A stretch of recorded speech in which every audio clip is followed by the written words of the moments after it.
Everyone আসসালামু আলাইকুম। আমি দুইটা জাত নিয়ে এসেছিলাম আঙ্গুরের, ভ্যালেস আর হচ্ছে বাইকুনোর। তো ওই দুইটা জাত আমি টপে লাগাইছি, সে কারণে লাগানোর পরে এখানে দিয়েছি, তলে দিয়েছি বস্তা, মোটা করে বস্তা দিয়েছি যেন হিটটা কম পড়ে। এখানে মোটামুটি গাছটা 2 মাস হলো। আমি পরবর্তীতে আবার আপডেট দিব। এটা হচ্ছে ভ্যালিসের চারা, আর এই পাশে একটা আছে, এটা হচ্ছে বাইকুনোরের চারা। এই যে এটা মাচাতে ওঠা ওঠা ভাব, এটা আপনার একই বয়স, গাছ দুইটা একই সাথে রোপণ করছি, কিন্তু এটা বাড়তি বেশি, ওটা বাড়তি কম, এটাই। তাছাড়া কোনো ইয়া নাই। এটা মাচায় উঠে গেছে, এটার কয়েকদিন পরে খুলে দেবো। আর নিচে যে বস্তাগুলো আছে এগুলো প্রত্যেকদিন ভিজিয়ে ভিজিয়ে দিতে হবে, তাহলে গাছটাতে হিট কম পড়বে আর গাছটা ভালো থাকবে।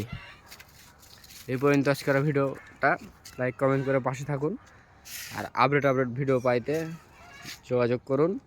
আর আঙ্গুরের কী কী সমস্যা নিতে অবশ্যই যোগাযোগ করবেন, কোনো সমস্যা নাই।